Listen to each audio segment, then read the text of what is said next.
छापेमारी की गई, जो कि मेरे हिसाब से तो हम लोग अभी बरेका परिसर के अंदर जो है वो एक विभाग है, स्वास्थ्य विभाग, जो ये सब देखता है, लेकिन उनको बिना ज्ञान चल रहा है इसलिए वो पहुँचे और उन्होंने बहुत ही आतंकवादी तरीके से, जैसे आतंकियों का छापामारी हो रही है इस तरीके से व्यापारियों पर लूटपाट करते हुए उनके दुकानों में गद्दियों पे चढ़े हैं वो, और उन्होंने है लेकिन कुछ बिना सुनवाई करे उन्होंने ये जब्ती दिखाई है और बिना रसीद कार्बन और नंबरिंग का भी फर्क है।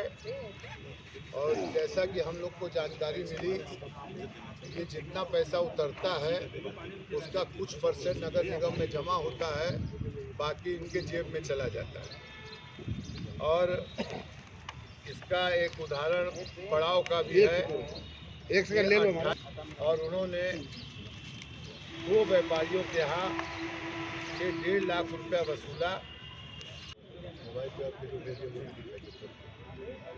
है, एक रसीद इस तरह की कटी, एक रसीद इस तरह की। इसके ऊपर 36 नंबर लिखा है, इसके ऊपर 168 नंबर लिखा है। दूसरा पड़ाव पे इन्होंने जो रसीदें काटी, 2 व्यापारी के यहाँ 25-25 हज़ार की 6 रसीदें काटी, जबकि मुझे ये ज्ञात हुआ कि 25 हज़ार एक जगह से ले सकते हैं।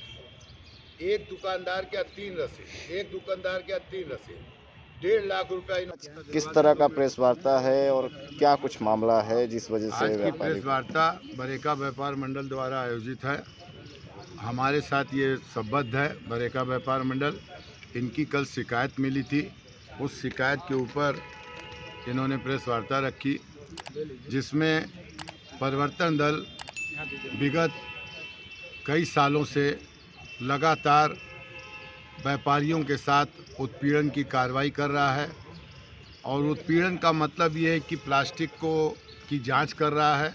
जांच करना उचित है, प्लास्टिक बंद होनी चाहिए, पर जाके किसी के जेब में हाथ डालना, बदतमीजी करना या ज़बरदस्ती करना या हड़का के पैसा लेना, और वो भी सब ठीक हो गया। लेकिन उसके बाद ये जो रसीदें कट रही हैं उसके नीचे कार्बन कॉपी नहीं लगाई जा रही, और एक ही जगह 2-2, 3-3 तरह की रसीदें कट रही हैं। किसी पे लिखा हुआ है वाराणसी नगर निगम, किसी पे लिखा हुआ है वाराणसी निगम, और नंबरिंग अलग अलग है, और उसके नीचे किसी भी तरह का वो नहीं है कार्बन। जैसा कि रिश्वत सूत्रों से सारा पैसा कोष में जमा नहीं होता, कुछ रसीदों का ये जमा करते हैं, बाकी पैसा इनके जेब में चला जाता है। वहाँ के अधिकारियों को भी इसका पता नहीं है, अधिकारी भी परेशान है। और जब इसकी जांच के लिए इन्होंने आज बैठे, तो इसकी जांच होनी चाहिए, इस तरह के प्रवर्तक अधिकारियों को हटाया जाए। और 28/11 को पड़ाव पर परिवर्तक दल ने एक ही दुकानदार को 25-25 हज़ार की 3 रसीद काट के दी, उसकी दूसरी दुकान पर भी 25-25 की 3 रसीदें काट के दी। 1.5 लाख रुपया इन्होंने केवल 2 दुकान से उतारा। पर मुझे ये ज्ञात हुआ है कि शहर नगर निगम में 60 से 70 हज़ार रुपया जमा हुआ उस तारीख को। बाकी पैसा कहाँ गया, इसकी जांच होनी चाहिए, और इन रसीद बुकों की जांच होनी चाहिए, और ऐसे लोगों को तत्काल हटाना चाहिए, और उसकी जगह ईमानदार लोगों को लगा के इसकी जांच होनी चाहिए। प्लास्टिक बंद होना चाहिए, इसके लिए हम लोग पूरी तरह सहयोग करने को तैयार। वर्तमान समय में जो वर्तमान सरकार है बग्गा जी, वो भ्रष्टाचारियों को खत्म करते नजर आती है, वहीं एक और आप भ्रष्टाचार की बातें कर रहे हैं। क्या लगता है इसमें सरकार भी साफ साफ नदारत है क्या? नहीं, सरकार का तो पूरा निर्देश है भ्रष्टाचार को खत्म करने का। अंबानी योगी जी तो चाहते हैं कि जो भ्रष्टाचार कर रहा है उसके बारे में आप लोग बताएं। तो आज बरेका व्यापार मंडल ने इतनी हिम्मत की और इस बात को बताया, ये हम लोगों के लिए अच्छी बात है। और सरकार की तो जितनी अच्छाई की जाए, बढ़ाई की जाए, कम है। योगी जी के, मोदी जी के रहते किसी तरह का न तो उत्पीड़न हो सकता है, न भ्रष्टाचार हो सकता है, न माफियागिरी हो सकती है।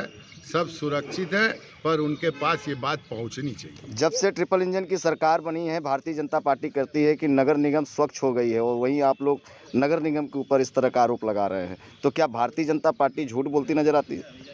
नहीं, ऐसा नहीं है। नगर निगम स्वच्छ हुआ है, सफाई अभियान बहुत बढ़िया चल रहा है।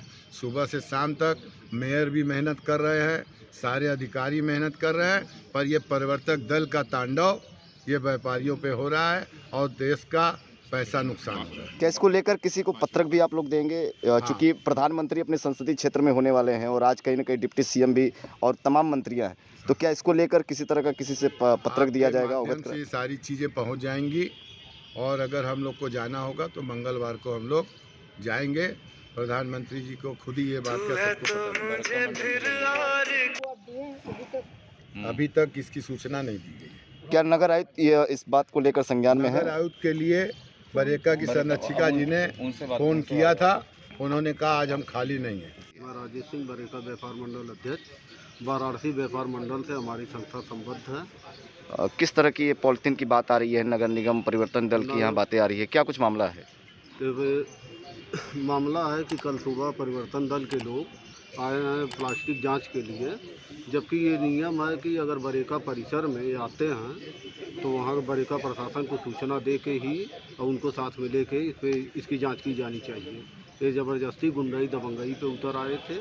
बरेका प्रशासन को इसकी कोई सूचना नहीं थी। दुकानों में घुस के ज़बरदस्ती किसी से 25,000, 30,000, 50,000 इस तरह से लोग ज़बरदस्ती गुंडाई दबंगाई के बल पे ले रहे थे। इसको लेकर आपने शिकायत किया कहीं किसी से, नगर आयुक्त से या महापौर से? जी, अपर आयुक्त को कल बताया गया था, मेयर साहब से मिला गया था, उनको इसकी जानकारी दी गई थी। जिस हिसाब से पैसा लिए हैं, रसीद तो चढ़ाए, जो रजिस्टर लेके आए थे किसी से 15,000 लिए, रसीद हमारे पास है। आज ये पेपर में आउट किए हैं कि 25,000 वसूला गया और जो पैसा ये 67,000 रुपया वहाँ से लेके आए हैं। और अखबार में क्या दिख रहा है और आपसे कितना लिया है? व्यापारियों से लिए हैं 67,000 रुपये और अखबार में आज दिखाई दे रहा है 25,000 रुपये। कैसे सिद्ध हो रहा है कि 67,000 रुपये लिए हैं? क्या कोई हमारे पास रसीद है, उसकी फ़ोटोकॉपी आपको उपलब्ध करा दी जाएगी, हमारे पास है इस समय। ये कौन लिया है? ये परिवर्तन दल के लोग जो थे, जोनल अधिकारी। कौन थे, क्या नाम है?